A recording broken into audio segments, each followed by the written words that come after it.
Bien, buenas tardes. Bienvenidos a todos a este acto de graduación del grado de Antropología Social de la promoción 2013-2018.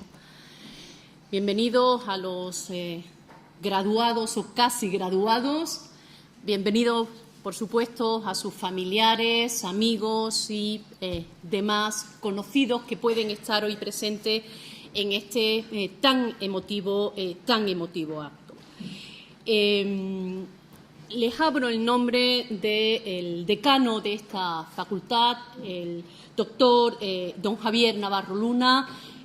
Como miembro de su equipo decanal, soy la vicedecana de Estudiantes, Movilidad y Actividades Culturales, Carmen Fernández Albendi. Voy a ser la que haga de jefa de ceremonia en este acto. Paso sin más a presentarles a los miembros que me acompañan, a los miembros de la mesa. A mi izquierda tengo al director del departamento, al doctor David Florido del Corral, y a mi derecha al catedrático don Pablo Palenzuela Chamorro, que ha sido elegido por los alumnos para dar el discurso de graduación. Le cedo sin más la palabra al profesor Chamorro. Bienvenidos a mis compañeros del departamento, a los estudiantes, por supuesto, en primer lugar, y a sus familiares. Y yo voy a decir un par de cuestiones que me competen como director del organismo que organiza la docencia en el grado de Antropología Social. La verdad es que no es la primera vez que tengo que hablar en esta mesa. Ya he hablado en representación del equipo de canal, he hablado como profesor invitado y ahora me queda hablar como representante del departamento. Yo quería subrayar dos ideas. Primera, bueno, es el momento en el que parece que se termina una fase que en realidad es el inicio de una andadura que no sabemos a dónde nos va a conducir, y yo creo que es el momento para pararse y preguntarnos qué nos ha aportado. Y esto es una pregunta que deberían hacerse tanto los estudiantes como los familiares. ¿Qué nos ha aportado los estudios universitarios? Y en particular, ¿qué nos han aportado los estudios universitarios en antropología? Yo, para responder a esta pregunta, subrayaría una idea fundamental.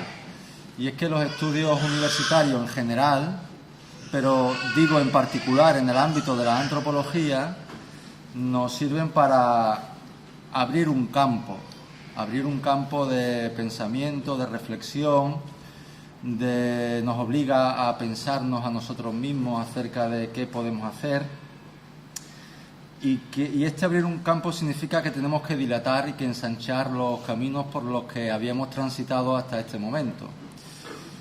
Esto tiene distintas vertientes, y yo quiero subrayar la de la antropología nos ayuda a pensar el mundo de distintas maneras y nos da acceso a las distintas formas que tienen las distintas sociedades de pensar el mundo. Yo creo que esa es la principal resultante, y espero que haya sido la principal resultante del paso de los estudiantes, y esto se lo digo a los familiares por si alguna vez se han preguntado qué hacían sus hijos, sus familiares en un plan de estudios de antropología social. Acercarse a la diversidad de la experiencia humana te puede servir primero para militar frente o junto con determinadas causas que consideramos justas éticamente, desde el punto de vista ético quiero decir, pero también nos puede servir más allá para sobrevolar nuestra propia condición, nuestra propia experiencia, ya digo, aprender a comprender y a explicar esa diversidad humana. Yo creo que nos incentiva, cuando nos tengamos que responder a esta pregunta, nos incentiva a imaginar, a desarrollar la imaginación. El otro día me dijo mi hijo una cosa que yo no tengo a mi hijo por una persona muy imaginativa, pero me dijo: oye papá, ¿tú crees que los cangrejos piensan, tiene 13 años, que los cangrejos piensan que los peces son aves? Y me dejó un poco descolocado porque a mí jamás se me hubiese ocurrido tal cuestión, pero creo que es una metáfora muy adecuada para acercarnos para qué nos puede servir la antropología. Y la otra idea que quería subrayar va dirigida a las familias. Bueno, a las familias, aunque no lo creáis, yo conozco porque en el seguimiento que he tenido con vuestros hijos, hermanos, familiares, he pensado en vosotros. He pensado cuando los estudiantes hacían un seguimiento adecuado, admirable a veces, de las tareas que les eran encomendadas, y he podido sentir el orgullo que podrían sentir ustedes en tanto que familiares. También ha habido casos en los que vuestros allegados pues no han hecho esas tareas con esa probidad, y también he pensado que bueno, los estudiantes deberían responder con mayor afán a esa relación familiar, ¿no? Quiero decir que incluso me sé muchos de vuestros apellidos. Si yo me pongo a repasar los apellidos, pues simplemente por el hábito de pasar la lista una y otra vez y de hablar de tú a tú con ellos, pues tengo en la cabeza muchos de vuestros apellidos. Yo creo que vuestra aportación ha sido muy importante y quiero subrayarlo en este acto y en este descansillo, que digo que es el momento en el que nos tenemos que replantear algunas cosas. Vuestra aportación ha sido muy importante en el sentido de apoyo económico, por supuesto, pero en un sentido quiero trascender esta visión económica, en el sentido de que le disteis la confianza, que creo que es un elemento fundamental para trabar las relaciones humanas, le disteis la confianza para que ellos por primera vez siguieran de alguna forma un camino más autónomo. Decían los antiguos sabios brahmánicos que los seres humanos nacen con distintas deudas. Hay una deuda que es la deuda de que tenemos con los dioses, una deuda de vida impagable, desgraciadamente o afortunadamente. Hay otra deuda que tenemos hacia los sabios, que nos dieron las enseñanzas y que nosotros tenemos que devolver esa deuda a través de estudios, de esfuerzo, etcétera, ¿no? Hay otra deuda que tenemos con nuestros padres, a los que tendremos que darles hijos.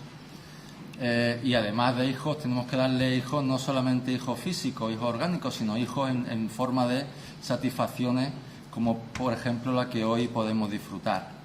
Tanto la deuda y hay una última deuda que es la deuda con los seres humanos en general, con todos los seres humanos en general, que la tenemos que subvertir con hospitalidad, algo tan importante en un escenario en un contexto como el que estamos viviendo en este momento precisamente, ¿no? En las relaciones con África, con Asia, con otras partes del mundo. Pues bien, estas tres deudas tienen una cualidad, y es que nos sitúa al mismo tiempo como acreedores y como deudores, y esto es lo que hace que nos reproduzcamos en el tiempo, reproduzcamos nuestros compromisos. Ellos han cumplido la parte de su compromiso, la han cumplido con nosotros los profesores, la han cumplido con ustedes, los familiares, y es un momento, por tanto, muy importante para que se reproduzca la cadena hacia el futuro. Yo lo que les pido es que sigan teniendo confianza en ellos, como decía, es el apoyo fundamental que podemos brindarle a nuestros hijos en estudios universitarios, y no tengo nada más que deciros. Daros la enhorabuena, felicitaros por haber podido llegar hasta aquí. Espero que viváis el acto con la solemnidad que merece. Y termino mi intervención. Muchas gracias.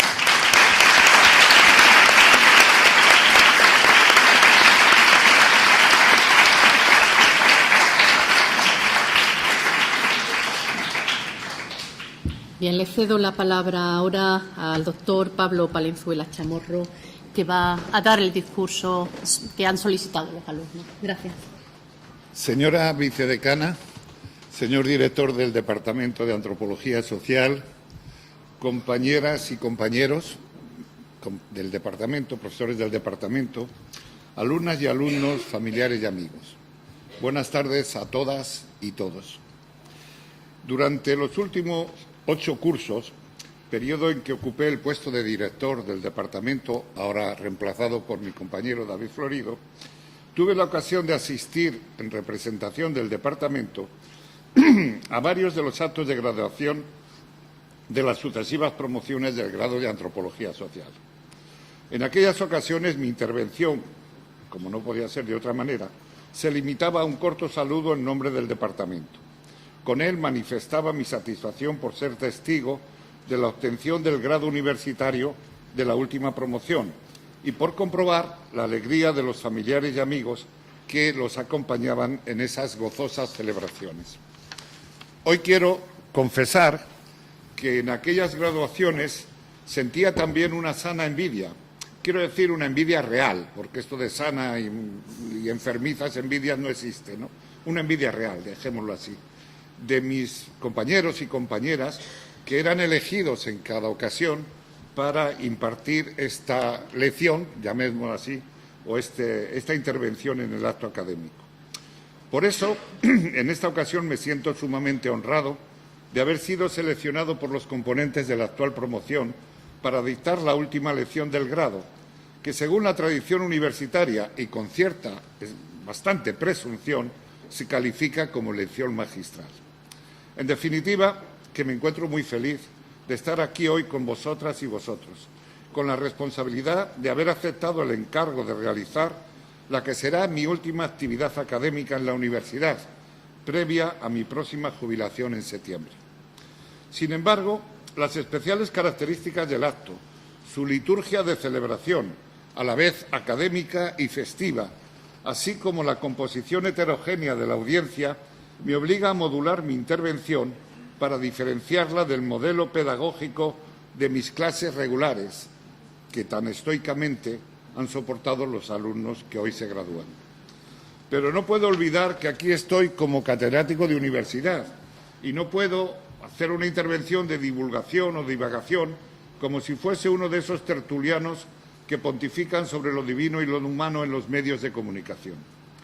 Por lo tanto, mi inmediata preocupación ha sido la elección del argumento de mi intervención. En primer lugar, me dije claramente que no debía ser la exposición de un tema más del programa de mis asignaturas, en este caso las últimas de Antropología del Desarrollo o de Etnología de América Latina. En segunda instancia, rechacé la tentación de aprovechar la ocasión para hacer ante ustedes un ejercicio narcisista y egocéntrico, aprovechando la extensión de mi currículum académico y el amplio catálogo de mis experiencias de trabajo de campo en Andalucía y América Latina especialmente. Al final, llegué a la conclusión evidente de que mi discurso de hoy tendría que estar conectado, evidentemente, con la reflexión antropológica y su campo de producción de conocimiento. La segunda inquietud vino derivada de la especial composición a la que me he referido del público que ocupa hoy este aula magna. Una feliz mixtura de jóvenes y menos jóvenes, de colegas, de amigos y familiares que rompe con la homogeneidad del auditorio de alumnos y alumnas que asisten a mis clases. Ello me obliga a una controlada elaboración del discurso para hacerlo accesible al conjunto de los asistentes a este acto, evitando la tentación de la exhibición academicista que podría generar reflexiones de este tipo. Qué bien habla este profesor, pero yo no he entendido gran cosa. Con estas preocupaciones autoimpuestas, mi elección final ha sido compartir con todos ustedes mi personal posición sobre el objeto de la antropología en el tiempo que nos ha tocado vivir. Es decir, intentaré responder a la pregunta que hoy nos planteamos algunos antropólogos preocupados por la función social de nuestra actividad. ¿Para qué y para quién se produce el conocimiento antropológico? Adelanto aquí que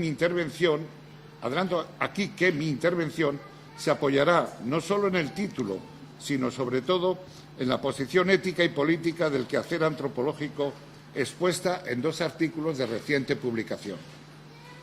El de mi maestro y amigo Maurice Godelier, con el rotundo título «En el mundo de hoy, la antropología es más importante que nunca», publicado en 2016 en la revista de Antropología Iberoamericana, y el de mi admirada colega y, sin embargo, amiga Dolors Comas, La antropología importa, incluido en el libro de homenaje al profesor Isidoro Moreno, que nos acompaña, Antropología y Compromiso, editado en 2018 y coordinado por mí, recopilando los textos de 11 autores que, partiendo de campos temáticos y referentes diversos, comparten con Isidoro Moreno y conmigo mismo la posición en favor de unas ciencias sociales críticas y comprometidas. Maurice Godelier presenta en su artículo citado más arriba los objetivos y los usos de la tarea científica del antropólogo con esta frase, cito: «Ser antropólogo es ejercer un oficio de producción de conocimientos verificables y, por tanto, refutables, cuyo objetivo y cuyos usos no son los perseguidos por los misioneros, los militares o los negociantes que intervienen en esas sociedades que no son suyas». Fin de la cita.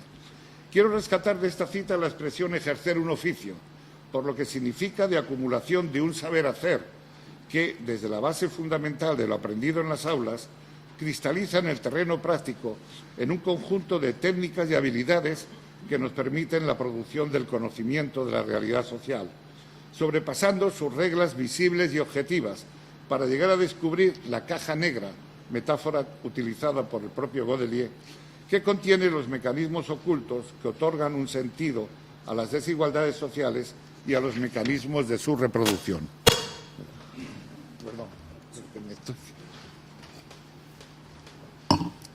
Nuestro colega francés identifica en ese texto los tres yo del antropólogo.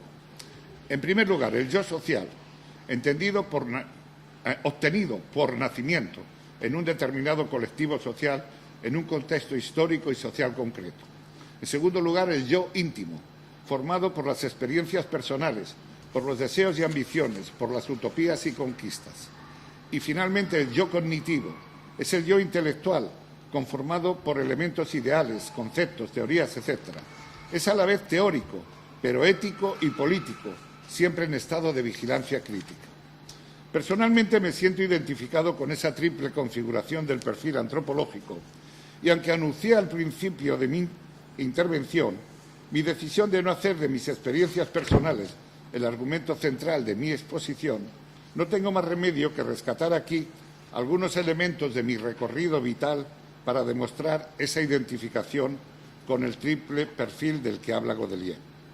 Mi yo social vendría determinado por mi nacimiento en el seno de una familia de clase obrera en el contexto histórico de la dictadura franquista, con grandes posibilidades de que se cumpliera en mí el principio, enunciado por Carlos Marx, de la reproducción de las clases sociales en sí mismas, asumiendo la posición de clase de mi padre en mi caso.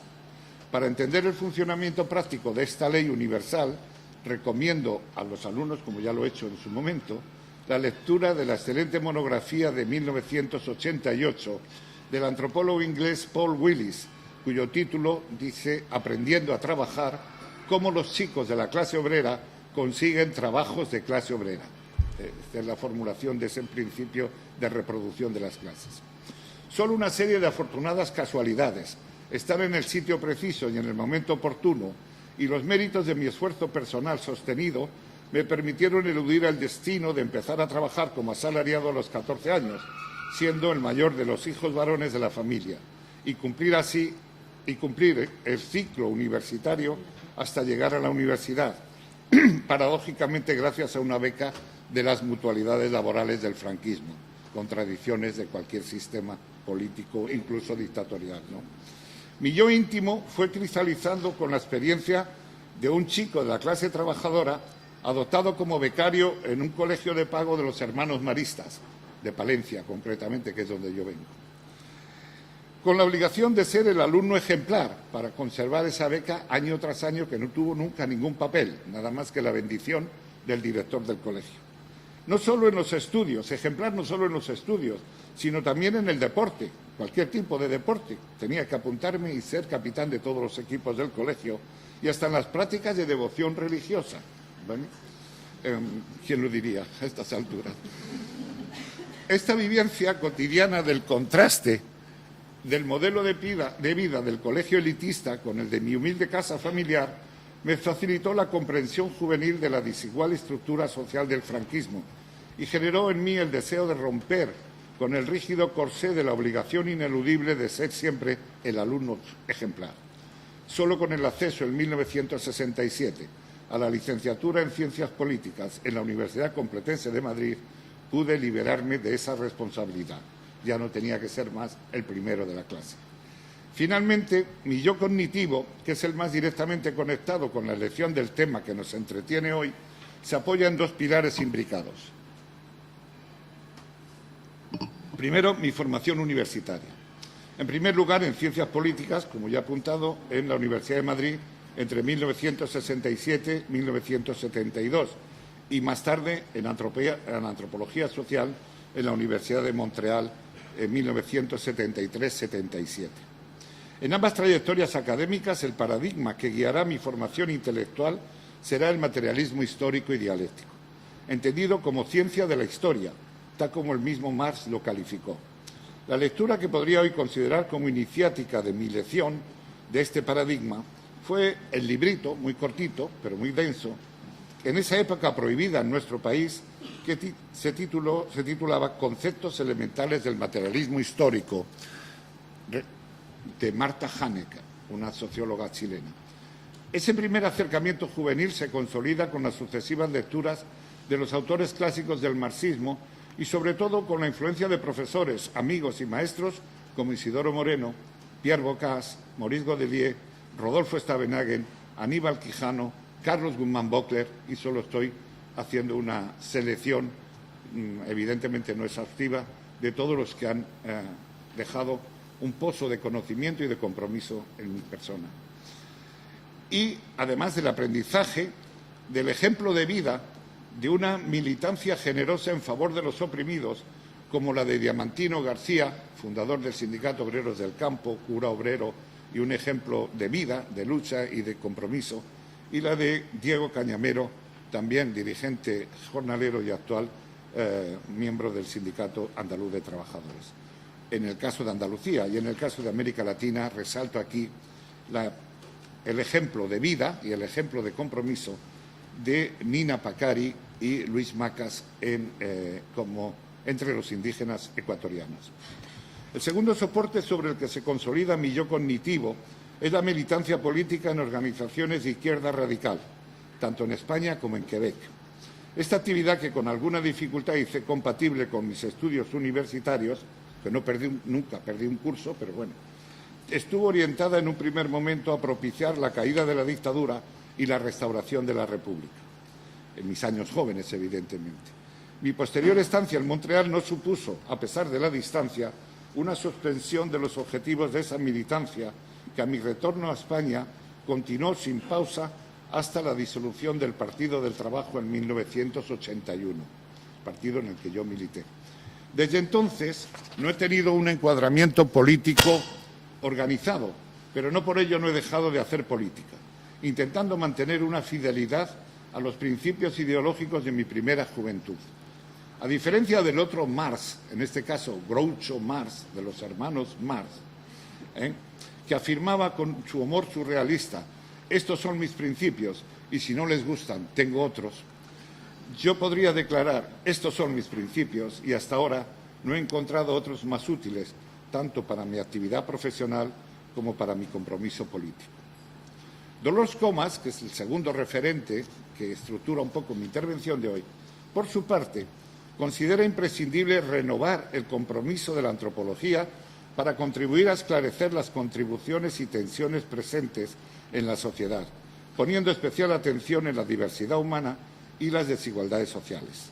Me interesa aquí subrayar de su posición la focalización del interés antropológico en la cuestión del poder. Cito a Dolors: porque del poder derivan las formas de desigualdad y de dominación, y el poder determina qué signos y símbolos son dominantes y cuáles no, y por qué determinadas prácticas son consensuadas y otras contestadas. Fin de la cita. Por todo ello, concluye Dolors Comas, cito otra vez: es necesario que con nuestro trabajo profesional, investigador y docente contribuyamos a modificar y transformar la sociedad en la que surge la antropología. Fin de la cita. Es decir, pasar del conocimiento a la acción, de la crítica a la transformación social. Aunque no es estrictamente imprescindible, pero sí suficientemente orientativo, estos tontos cacharros aquí, estaba en ello. Aunque no es estrictamente imprescindible, pero sí suficientemente orientativo, Si tuviera que elegir un título para mi exposición de hoy sería este: por una antropología de orientación pública, crítica y comprometida. Antes de desplegar el sentido que encierra este enunciado, es conveniente precisar que todos los argumentos que vamos a manejar, tanto los de carácter epistemológico, producción del conocimiento, a través del análisis crítico de la realidad, como los de naturaleza política, el apoyo a los procesos de transformación social y ética por una sociedad más buena y justa, no son exclusivos de la antropología social, sino que son extrapolables al campo completo del conjunto de las ciencias sociales. Porque, en mi opinión, las ciencias sociales serán críticas o no serán nada. El antropólogo italiano Stefano Barese nos anima a impugnar los discursos ideológicos como antropólogos, impugnar los discursos ideológicos legitimadores del poder. Cito: el etnólogo tiene que intervenir criticando los falsos valores sociales y culturales, supuestamente nacionales e impuestos como válidos para todos, cuando en realidad solo son instrumentos de poder y de dominación. Fin de la cita. De hecho, esa función crítica de las ciencias sociales, tan necesaria hoy día, se encuentra ya enunciada desde mediados del XIX en la obra de Marx y se consolida en el siglo XX con los postulados de la teoría crítica de la Escuela de Frankfurt, Habermas, Adorno, Horkheimer, Lucas, etc., y en los resultados, y esto para mí es más importante y más cercano, del ayornamiento del materialismo histórico, ayornamiento, puesta al día, esto es una pedantería del discurso, la puesta al día del materialismo histórico que nos legó Antonio Gramsci en sus cuadernos desde la cárcel de 1940. La obra de este teórico y líder político italiano recupera, en la actual fase neo-ultraliberal del capitalismo, su plena vigencia. El concepto gramsciano de hegemonía pretende producir una concepción del mundo coherente que permita a las clases subalternas convertirse en agentes de la historia, es decir, actuar políticamente para transformar la realidad con éxito. Esta hegemonía tendría como vanguardia al bloque hegemónico de obreros, campesinos e intelectuales orgánicos. Estos dos conceptos constituyen, en mi opinión, dos guías válidas para la producción de un conocimiento crítico situado, es decir, localizado en su tiempo y en su espacio, y para la acción social transformadora. Gramsci sentenciaba: toda hegemonía conlleva una contrahegemonía, la típica ley física de la acción-reacción, ¿no? Y en esta tarea contrahegemónica tiene un papel importante lo que él definía como intelectual orgánico, que es aquel que defiende, y esta es la cita textual, aquel que defiende los intereses de los grupos subalternos y el cambio social, produciendo un conocimiento científico desde el análisis crítico de la sociedad. Los otros intelectuales, que Gramsci llamaba históricos, rechazan el compromiso con la construcción del bloque hegemónico y sus objetivos transformadores. No serían, en sentido estricto, auténticos intelectuales, ya que la crítica es uno de los elementos definitorios del intelectual, según el filósofo también italiano Norberto Bobbio. Retomando el título seleccionado para la exposición de hoy, es conveniente precisar qué entiendo yo por antropología de orientación pública. Para ello puedo apoyarme en las reflexiones que me sirvieron hace ya 10 años para justificar el simposio que presentamos junto con Mercedes Jabardo y Pilar Monreal al 11º Congreso de Antropología de San Sebastián. Ese texto, publicado en las actas del Congreso, en ese texto definíamos la antropología de orientación pública como un conocimiento socialmente útil, vinculado a la participación de los antropólogos en los debates públicos y mediáticos de los grandes problemas sociales y en las transformaciones que están experimentando nuestras sociedades. Se trataba, en realidad, de un desideratum de lo que debería ser y no de lo que realmente era, ya que los tres promotores del simposio reconocíamos con honestidad que pocos antropólogos estamos presentes en los medios de comunicación, en las instancias de decisión política o en las organizaciones y movimientos sociales. La antropología de orientación pública postula, por tanto, la salida de la antropología de la Torre de Marfil, que ocupa la academia como un templo del saber, como un espacio cuasi sacralizado que, en aras de una necesaria autonomía de gestión y de libertad de cátedra, termina cuasi encerrada en una especie de campana de cristal que aísla a sus miembros de la realidad social exterior. Una realidad compleja y conflictual, segmentada por estructuras clasistas, xenófobas, patriarcalistas, etc. Un espacio resbaladizo y pantanoso, donde hace frío, más frío que en los pasillos y patios de esta sombría fábrica de tabaco. Esta opción antropológica supera las recurrentes dicotomías teoría-práctica, ciencia política, universal local, que han estado presentes en el campo antropológico, pero también en el resto de las ciencias sociales, con especial intensidad desde la segunda mitad del siglo XX. Así lo constata Rodolfo Stavenhagen, maestro de antropólogos y amigo, lamentablemente, que nos abandonó hace 2 años, en 2016, y un ejemplo de antropólogo comprometido y de enorme actividad extraacadémica. Cito a Rodolfo: la antropología social surgió como instrumento al servicio del colonialismo durante las primeras décadas del siglo XX, con una orientación eurocéntrica y racista, mientras que en la segunda mitad del mismo siglo surge una antropología de la liberación y la resistencia en el tercer mundo. Esa antropología de resistencia se confronta con la hegemonía de una antropología eurocéntrica que se impone como una perspectiva de conocimiento que se hace mundialmente hegemónico, colonizando y sobreponiéndose a todas las demás y a sus saberes concretos, tanto en Europa como en el resto del mundo.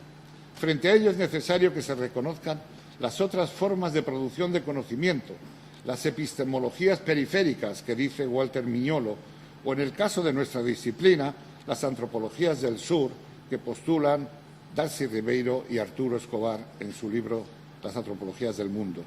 Es, por tanto, una tarea para esta antropología de resistencia frente al eurocentrismo sacar, cito en este caso a Arturo Escobar, sacar a la luz los marcos locales de producción de culturas y de identidades, de prácticas económicas y ecológicas que no cesan de emerger en las comunidades de todo el mundo. Los grandes debates en el campo antropológico, en su mayoría, no dejan de ser un mero ejercicio de gimnasia intelectual, en mi opinión, lógicamente, que en el mejor de los casos podrán incluir un análisis crítico del mundo que nos rodea, pero sin exigir un compromiso con la acción transformadora. El antropólogo, cito otra vez a Stavenhagen, no debe ser meramente un generador de conocimiento, sino un agente que propicie la transformación social. Este compromiso que Rodolfo Stavenhagen asigna al antropólogo de hoy día lo hace extensible a todo el colectivo cuando constata, en su función como relator de Naciones Unidas para los Derechos de los Pueblos Indígenas, la sistemática negación de esos derechos en el plano universal, y concluye: la comunidad de antropólogos y antropólogas tiene la oportunidad, y yo agregaría la responsabilidad, de levantar su voz en defensa de estas y otras muchas víctimas de graves violaciones de sus derechos humanos. Pero para no empezar la casa por el tejado, o para no poner, como se dice más popularmente, los bueyes detrás de la carreta, propongo seguir la recomendación de Ángel Palermo, otra excelsa figura del antropólogo crítico y comprometido, español de origen y mexicano de adopción, donde falleció hace ya una década, más de una década. Dice Ángel Palermo: apostar por el cambio social es una decisión loable cuando se han constatado las formas de la desigualdad social, pero de forma previa, entonces, debemos definir el tipo de cambios que queremos, hacia dónde enfocarlos y por qué modelo de sociedad queremos apostar. Fin de la cita. Por lo tanto, el compromiso con el cambio requiere de un previo análisis científico de cómo funciona el mundo y cuáles son las contradicciones que nos ofrecen un espacio para la intervención transformadora efectiva. Eso significa, ni más ni menos, tomar partido. Y como recomienda Aníbal Quijano, sociólogo peruano fallecido justo hace un mes hoy, 3 días antes del examen final de antropología de América Latina, donde cayó en un artículo de Aníbal Quijano, por eso, y algunos alumnos, yo tengo que contar aquí esta anécdota porque me sorprendió que, sin haber hecho mención a su fallecimiento, no hubo clase. Entre la muerte de Aníbal y el examen, varios alumnos, al hacer referencia al artículo que comentaban, hicieron notar su fallecimiento 3 días antes, justo 3 días antes. Bueno, falleció a los 90 años después de una larguísima trayectoria de compromiso, de producción intelectual y teórica y de compromiso. Es el promotor del grupo de investigación modernidad y colonialidad que está proponiendo probablemente una de las iniciativas teóricas y políticas más importantes en América Latina actualmente. Bueno, Aníbal Quijano nos afirma que debemos rechazar, tomando partido, debemos rechazar la posición confortable, cito, de lo que él llama neutralidad valorativa, que atiende a los datos, a verificar los fenómenos y a resaltar los vínculos causales entre los hechos sociales, abandonando toda preocupación por el deber ser ético y político. Para ello propone una metodología basada en un análisis a la vez intelectual, ético y político. Esa neutralidad que se presenta como garantía de objetividad en la producción científica se concreta en el caso del desempeño de la actividad docente por algunos antropólogos, desde mi punto de vista quizá excesivos antropólogos, en una confortable posición ecléctica que recorre de forma aséptica las distintas posiciones teóricas, incluso las más antagónicas, sin tener que desvelar o sentirse obligado a desvelar la acción teórica y política del profesor que presenta esas teorías de los otros, ni mucho menos su adscripción a un determinado paradigma de interpretación de la realidad social. Estos antropólogos equidistantes interpretan de forma interesada la recomendación metodológica de Lévi-Strauss sobre la mirada distante, para construir con ello la coartada de su neutralidad. Para ese modelo pedagógico, bastante extendido, por cierto, defender en el aula un determinado paradigma, una opción teórica y recomendar el compromiso ético y político de los futuros antropólogos es denostado como una forma de adoctrinamiento ideológico, antagónica, según ellos, con la transmisión del saber que debe hacerse desde una postura científica, entre comillas, y no política. Esta constatación es también compartida por la antropóloga catalana Susana Naroski, autora de un artículo cuyo sugerente título es «Una historia necesaria», ética, política y responsabilidad en la práctica antropológica. Por cierto, este tipo de artículos no son tan abundantes ni tan prolijos en la bibliografía antropológica de nuestro país. Cuando afirma Susana que hoy sigue vigente de forma mayoritaria la postura científica, no política, científica entre comillas, en la que hechos y valores deben ser separados y se busca la objetividad como la única guía válida para el antropólogo. Para ella, los tres ejes de la actuación ética del antropólogo serían: A, la búsqueda de la verdad científica por la producción del conocimiento; B, la mejora de la sociedad contribuyendo al avance hacia un modelo social concreto; y C, la responsabilidad contractual hacia los que financian el trabajo antropológico. Pero su conclusión final articula lo ético con lo político cuando sentencia: la relación entre ética y política es la relación entre la valoración de la acción y la voluntad de transformar la realidad con la acción. La única ética posible en la disciplina está ligada a la asunción pública de nuestra ética política. Por su parte, Juan Carlos Gimeno, uno de los antropólogos promotores, probablemente el primer promotor de la antropología de orientación pública en España y actualmente director del excelente máster de la Universidad Autónoma de Madrid, que yo podría recomendar, aunque fuera en contra de los intereses a nuestros alumnos, un máster que se llama precisamente sobre antropología de orientación pública en la Universidad Autónoma de Madrid. Bueno, se pueden hacer los dos, uno antes y otro después, o los dos a la vez, ¿no? Juan Carlos sintetiza así las funciones de esta corriente, de la orientación pública, antropología de la orientación pública. Tiene la explícita intención de participar activamente en la propuesta y puesta en marcha, incluyendo la evaluación y análisis de sus consecuencias, de las transformaciones sociales que se están produciendo. La antropología de orientación pública es diferente a la llamada antropología aplicada y también diferente de una antropología estrictamente académica, pero hace uso de ambas. En síntesis, una antropología de orientación pública implicaría, primero, dedicar una atención especial a los temas que están en la agenda de las políticas sociales y de los debates públicos y que se articulan con los procesos de transformación social. Segundo, conquistar nuevas audiencias, probablemente como estoy haciendo hoy aquí yo, elaborando un discurso para la opinión pública, no solo para la academia, sin perder por ello el rigor científico. C. Adoptar un pensamiento, una visión crítica que no es nueva ni exclusiva de la antropología. Y D. Mantener en toda circunstancia académica y extraacadémica una ética política basada en el compromiso con la transformación social. Dame un poco más de agua, si es posible, ¿no?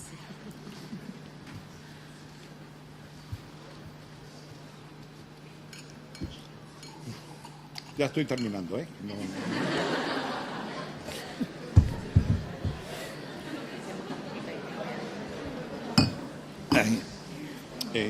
Probablemente queda la parte más personal, más directa y más cariñosa. Estas tareas tienen un eje transversal, en mi opinión, que es la producción del conocimiento para la acción y no la producción del conocimiento por el conocimiento. Gilberto López y Rivas, otro personaje importante en esta historia compartida de antropología, compromiso, militancia, en este caso su trayectoria vital también es ejemplar en el sentido de su producción teórica, pero también de su implicación. Por ejemplo, desde hace muchos años fue asesor y colaborador de la guerrilla del Ejército Zapatista de Liberación Nacional, pero antes de los sandinistas en Nicaragua, ¿no? Así que senador 2 veces, senador por el Partido de la Reforma Democrática, el PRD, el Partido de la Izquierda Mexicana. Bueno, volvamos. Gilberto López y Rivas afirma: la tarea antropológica no puede limitarse exclusivamente a la crítica ex cátedra, sino que debe abordar también el campo de la acción. Son manifestaciones reiteradas de gente que comparte evidentemente esa posición y que cuando yo las traigo aquí debéis interpretar y debéis entender que las comparto, lógicamente, ¿no? En esa misma línea, Aníbal Quijano, otro sociólogo peruano, que ya he hablado de él, fallecido el 30 de mayo, considera que el conocimiento de la realidad social solo es accesible plenamente, yo no he hecho nada, ¿no? Desde el interior de una práctica social transformadora. Es decir, quien quiera adquirir un conocimiento pleno de la realidad social tiene que dedicarse a la práctica social transformadora. El citado ensayo de Juan Carlos Gimeno incorpora, desde mi punto de vista, un elemento de enorme interés en este asunto. Nos sugiere retomar el pensamiento utópico en nuestro mundo, algo que está generalmente denostado. Los que defendemos las utopías se nos toma por ingenuos, por imaginarios, por lunáticos, etc. El pensamiento utópico como horizonte catalizador para las ciencias sociales, yendo en contra de su construcción heroica, falsa, por lo tanto. Afirma con rotundidad: las utopías están ligadas a los sueños de estar bien en el mundo, no a las fantasías, y nos proporcionan formas socioculturales históricas y geográficamente ubicadas de organización de la vida social de manera emancipatoria. La utopía nos impele a la elección moral por una sociedad buena y justa, mantiene nuestro interés por avanzar en el proceso de su transformación en un modelo de efectiva democratización de la sociedad. Este era el horizonte político que anhelaba nuestro amigo Aníbal Quijano como resultado final del proceso de decolonialidad.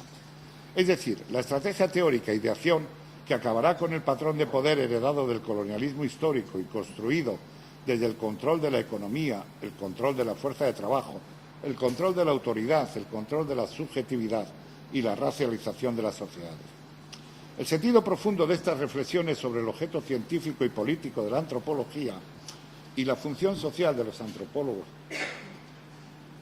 y antropólogas hay que ubicarlo hoy en el contexto histórico de hegemonía del neoliberalismo, que no es únicamente una doctrina económica que propicia la acumulación y reproducción ampliada del capital, sino que se extiende como una ideología que impregna diferentes dimensiones de la realidad social y consigue la aceptación por parte de los dominados de ese pensamiento hegemónico. Este enfoque contextual es una premisa metodológica para el análisis científico de la realidad social. El enfoque contextual es una premisa metodológica para el análisis científico de la realidad social.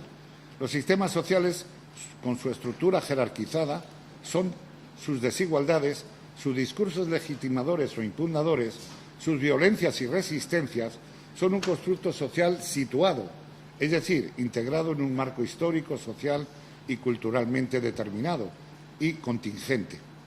Precisamente esa naturaleza contingente y dinámica exige también un enfoque procesual que identifique la génesis y la evolución de las causas que han conformado la realidad concreta tal como la observamos en la actualidad. Es el enfoque regresivo, como dice Maurice Godelier también, la mirada al pasado o al presente histórico, lo que nos ofrece las claves para interpretar la evolución de los discursos y las prácticas de los modelos de dominación social. Quedan 2 o 3 hojas nada más. Como complemento a los enfoques anteriores, es necesario aplicar una perspectiva conflictual a nuestro análisis de la realidad.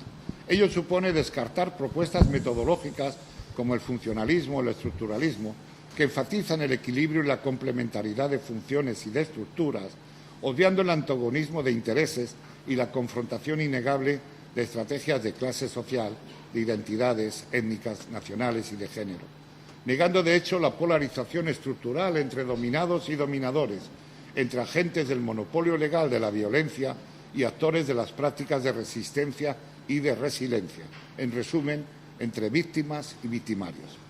Esa triple perspectiva en el análisis científico es operacional si se aplica una aproximación interdisciplinar, combinando las miradas de la economía política, la historia y la antropología social, tal como me enseñó mi maestro Pierre Bocage en la Universidad de Montreal.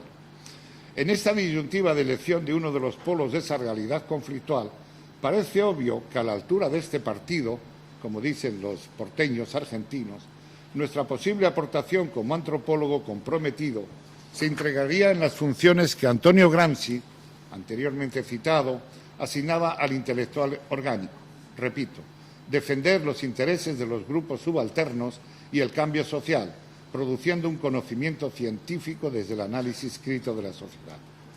No obstante, este posicionamiento a favor de los grupos subalternos y de sus intereses, esta empatía con las víctimas de la dominación, no puede excluir el análisis crítico de sus discursos y de sus prácticas, la exposición de sus contradicciones externas y la denuncia de mecanismos generadores de desigualdades sociales.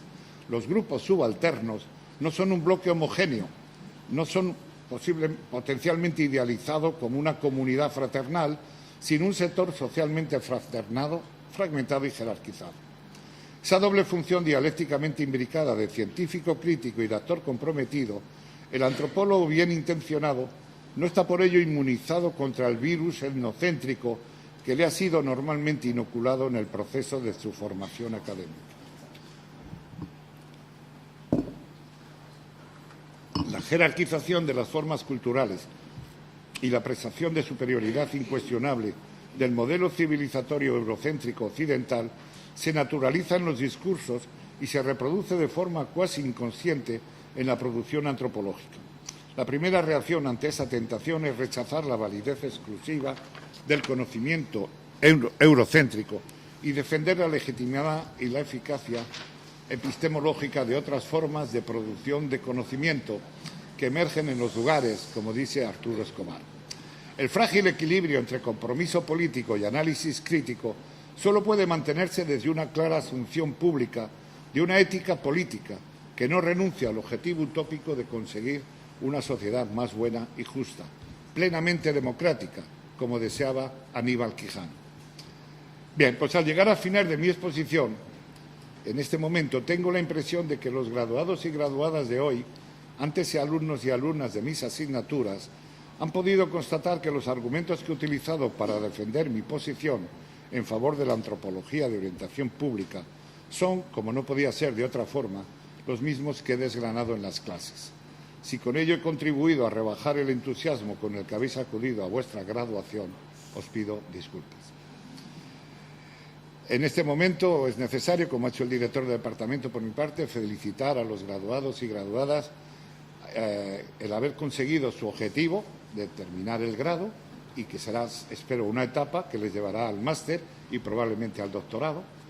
Y felicitar también, en lo que les corresponde, a los familiares, especialmente a los familiares y a los amigos, por su apoyo su seguimiento, su paciencia, probablemente, y también por el apoyo económico, a veces determinante.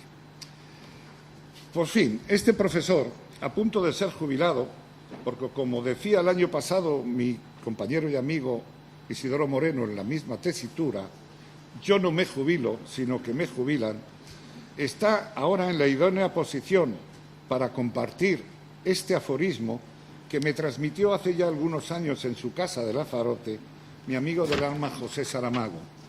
Cuanto más viejo, más libre, y cuanto más libre, más radical. Solo tengo una última recomendación, que no un consejo, a los graduados. Si queréis ser buenos antropólogos, empezar por ser buena gente.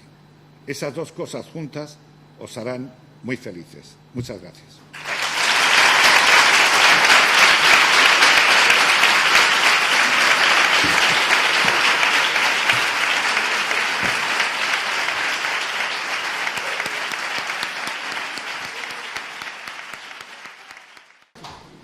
Bien, muchas gracias, profesor, por el esfuerzo.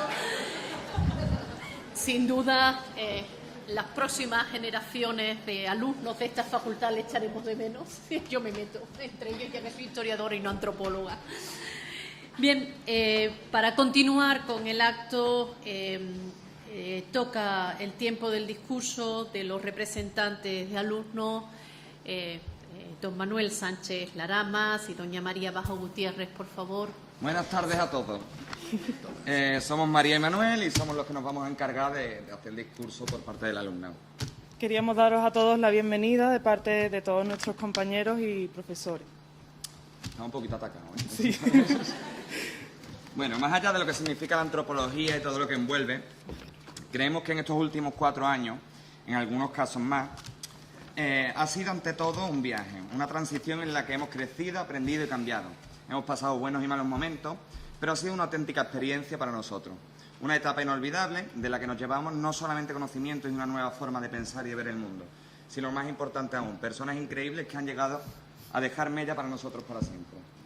Es decir, bueno, perdonadme por mis nervios, ¿vale?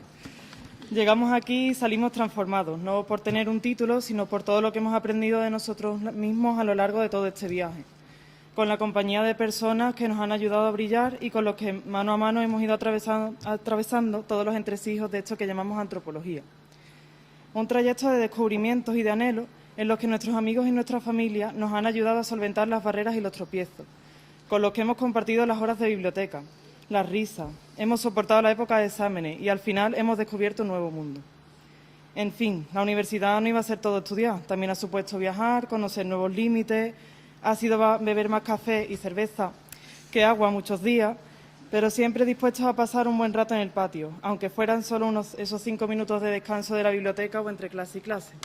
Por todo ello, en nuestra opinión, la palabra que mejor define esta etapa que hemos vivido es intensidad, por la fuerza con la que ha penetrado en nuestras vidas y ha removido cosas dentro de nosotros, cómo nos hemos emocionado, sufrido de estrés, reído 1.000.000 de veces, cómo nos hemos aburrido en la biblioteca hasta decir basta y divertido en el patio en algunas clases. Y esta intensidad nos parece algo esencial y distintivo del grado de antropología. Y es lo que hace verdaderamente que este viaje haya sido realmente inolvidable. Al principio muchos llegamos aquí sin tener ni idea de qué estábamos haciendo, no sabíamos nada. Ahora la pregunta parece que se está resolviendo poco a poco. Lo que estábamos haciendo al final era encontrar una pasión. Desde luego no habríamos llegado a este punto sin la ayuda de nuestros profesores y de nuestros amigos. De aquellas clases de Isidoro que nos introdujeron primero a esta carrera, de la clase...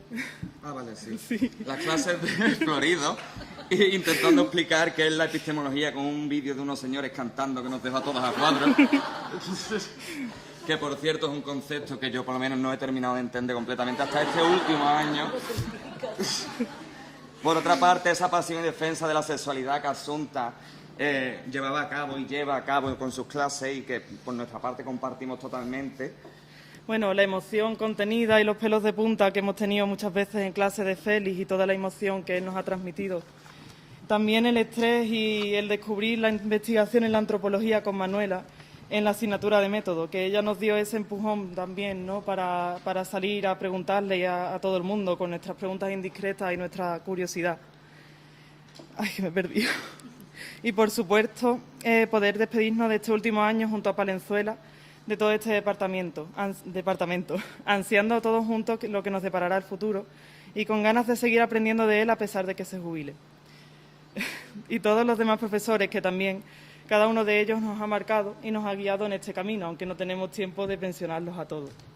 Por esas familias que nos han soportado estos 4 años o más, que nos han apoyado este tiempo, cada familia es un mundo y aún así todas nos han acompañado en este camino y han visto cómo hemos ido deviniendo en las personas que seguimos descubriendo hoy en día. En este día que casi lo esperaban más ellos que nosotros. Darles a ellos también las gracias por haber estado con nosotros y por apoyar esto de la antropología, aun cuando muchas veces no aguantarais más nuestros discursos que lo critican y lo reflexionan todo, nuestro estrés cuando no sabíamos ya cuántos libros leernos al mismo tiempo y por todo lo que ha podido y haya podido ser, gracias.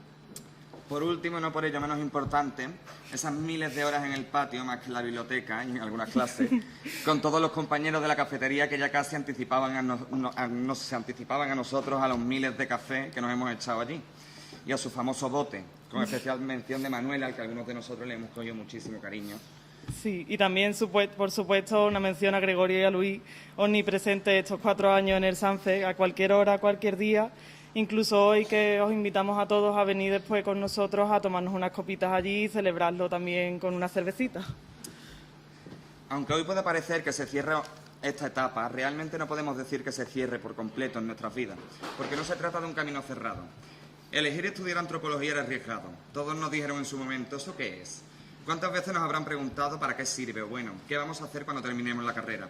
La respuesta es ¿y qué? ¿Y qué importa si no existe una respuesta clara y definitiva para todas esas preguntas? Ya tuvimos la valentía de elegir qué queríamos estudiar, de adentrarnos en una carrera que no solo se basaba en memorizar en los temarios, sino que al final acaba cuestionando tus propios hábitos, formas de pensar, de actuar, de sentir. En fin, que terminas asumiendo más lo que estudia, lo que decía Manuel, que todo esto se basa un poco en que somos muy intensos. Además, aunque todo esto sea muy típico para decir en la graduación, tenemos que dar el siguiente paso y seguir siendo así de valientes. Seguir tomándole el pulso a las dudas, a las críticas, a los miedos y decidir hacerlo como hemos hecho hasta ahora, disfrutando del camino más que el destino, escogiendo reír hasta en los momentos de más agobio y de más ansia. Han pasado 4 años desde que entramos aquí, que éramos todos unos desconocidos. ¿Cuánto han cambiado ahora las cosas? Y en cada uno de nosotros un libro lleno de recuerdos, de anécdotas y de futuro. Por eso ahora resulta tan extraño vernos aquí, como si de verdad estuviera terminado cuando no ha hecho más que empezar. Por todo ello, gracias. Gracias por ayudarnos, gracias por haber estado los unos para los otros. En definitiva, que gracias a la antropología y a todos ustedes.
Gracias por este pedazo de hablado.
cielo infinito. Volare, oh, cantare, oh, oh, nel blu, dipinto di blu, felice di stare lassù, y volando, volando feliz me encuentro más alto que el sol, y me trae en el mundo sale. Estas dos alumnas son las dos matrículas de honor de este curso.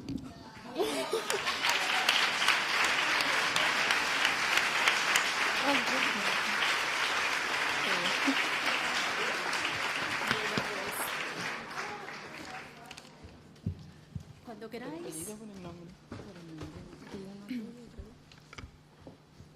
Amelia Aguilera Román.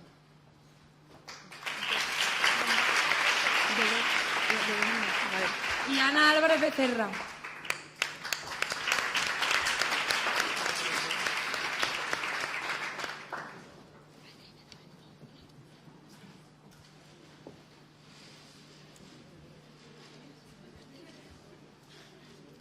Venga a mirar la cámara, chicas.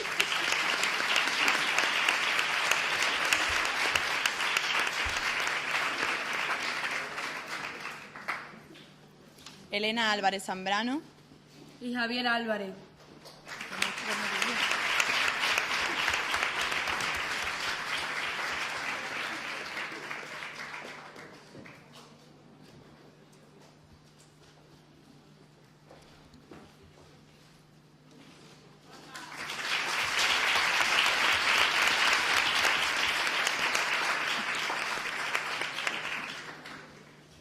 María Bajo Gutiérrez. Y David Bon.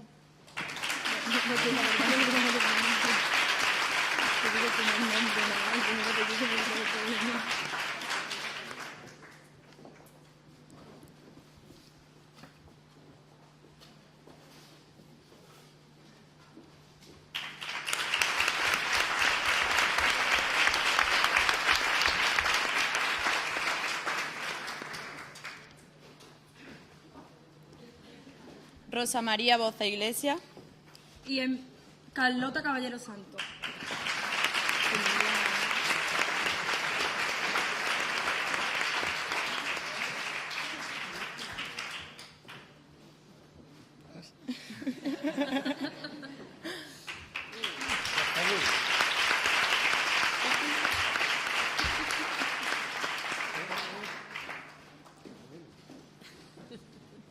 Alicia Calvo Hidalgo. Ana Dana Rodríguez.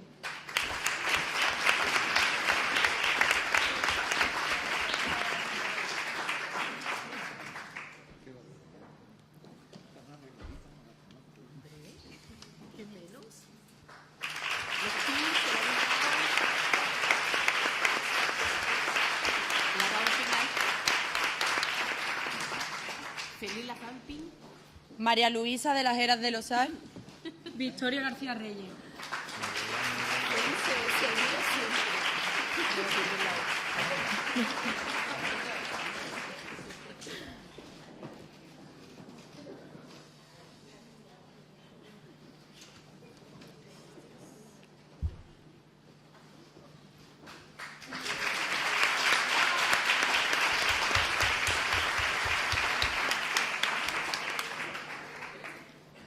José Nicolás García Romero.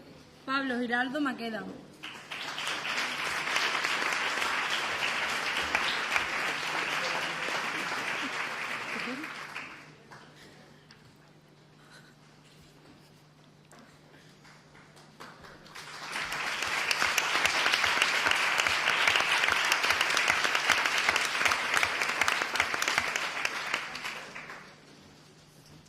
Reyes González Lagares. Blanca Hernández Román.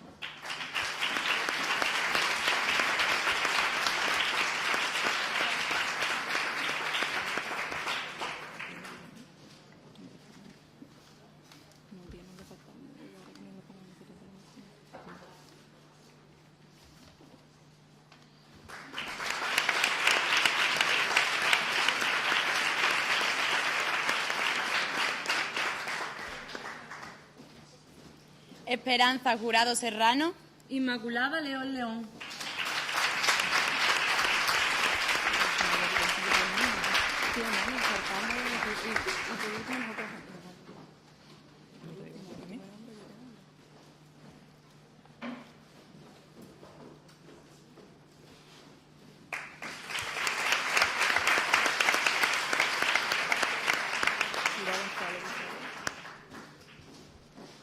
Marina Martínez Mena. Rocío Matos López.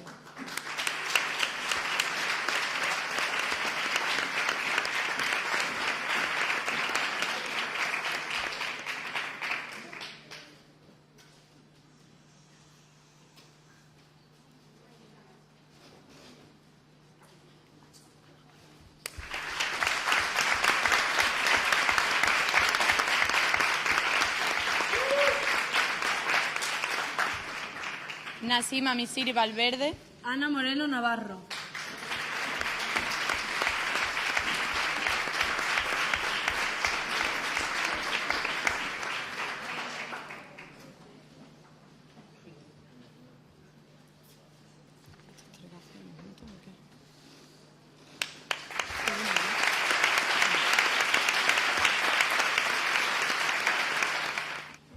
Luis Rivera Moreno Manuel Sánchez Larama. y Jaime Sandarrubia Medina.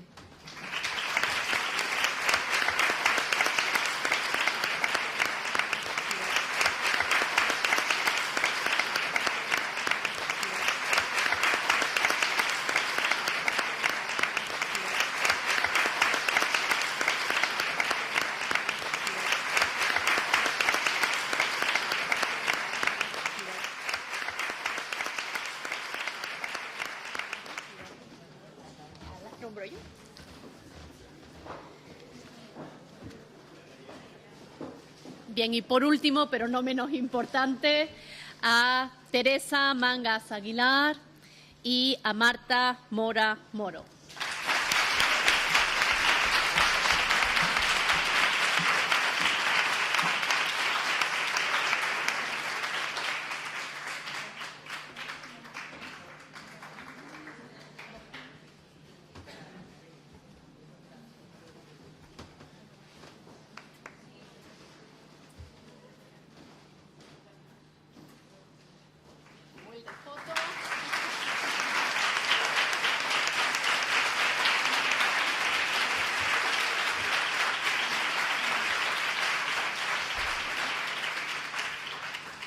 Muchas gracias.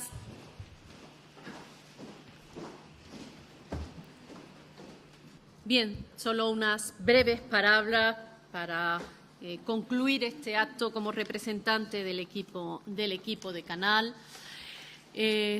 Agradecerles a todos su presencia, recordarles a los graduados que esta es y seguirá siendo siempre su casa. Nos tienen de por vida a su disposición para lo que necesiten. No lo olviden. Siempre pueden volver aquí. No se marchan definitivamente. Solo van a volar un poquito por ahí. Pero vuelvan, que aquí tienen sus raíces, tienen sus casas. Aquí se les quiere a todos y todos cabemos. Así que no nos olviden ustedes tampoco a nosotros. Gracias a vuestras familias por su infinita paciencia, ya no en el acto, sino durante todos estos años de esfuerzo, de llantos, de risas, de incomprensiones, de estar para las buenas y para las malas. Muchas gracias a todos los familiares por todo ese esfuerzo que han hecho a lo largo de estos años. Como les decía, esto no es un final, solo es un punto y aparte.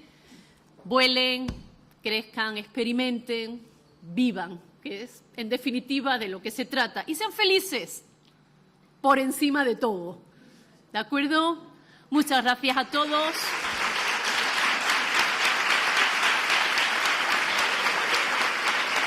Bien, para cerrar definitiva el acto, nos pondremos de pie para escuchar el himno de la facultad. Muchas gracias.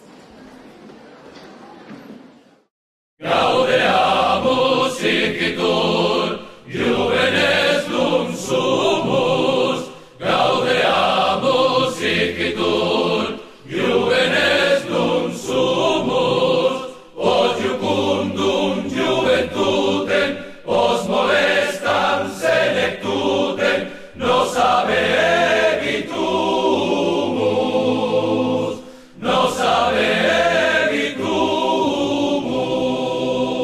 Vivat Academia, vivan profesores, vivat Academia, vivan profesores, vivan